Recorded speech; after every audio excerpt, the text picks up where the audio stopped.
সম্মানিত মুসল্লিবৃন্দ, আজকে সূরা হাশর থেকে আলোচনা করব। যে বিষয়টি আমরা আলোচনা করছিলাম ধারাবাহিকতা ভাবেই তার সাথে মিল রেখে এখান থেকে আমাদের আলোচনা আছে। আল্লাহ রাব্বুল আলামিন আমাকে আপনাকে পৃথিবীতে পাঠিয়েছেন এই জন্য না যা খুশি তাই করব, যেভাবে খুশি সেভাবে চলবো, এমন না। পৃথিবীতে পাঠানোর জন্য আল্লাহ আমাদের একটি লক্ষ্য, উদ্দেশ্য এবং বিষয়বস্তু দিয়ে আমাদের অস্থায়ী একটি দুনিয়াতে পাঠিয়েছেন, যেটা আমরা বর্তমান আছি। প্রত্যেকটি মানুষকে রূহ জগৎ থেকে শুরু করে জান্নাত এবং জাহান্নাম, এই দুইটা জায়গা অবস্থান করতে হলে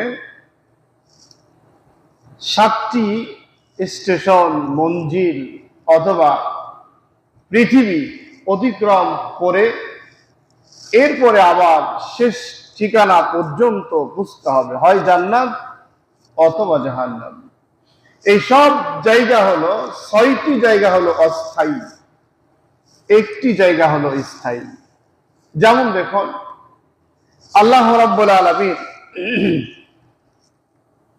আমাকে আপনাকে যত্ন সহকারে অত্যন্ত ভালোবেসে মহব্বত করে রূহ জগতে যখন সৃষ্টি করে রাখলেন, ওখানে যদি আমরা থাকতাম আমাদের কি সমস্যা ছিল? আমরা কোনো মারামারি করি নাই সেখানে, গ্যাঞ্জাম করি নাই সেখানে। কত চমৎকার! এখনো যারা রূহ জগতে আছে তাদের কোনো আওয়াজ আমরা পাচ্ছি না, নীরবে স্তব্ধ ভাবে তারা সেখানে চলছে, ঘুরছে, ফিরছে। এত ভালো জায়গা থেকে আল্লাহ তাআলা আমাদেরকে বের করে দিলেন। কেন বের করলেন?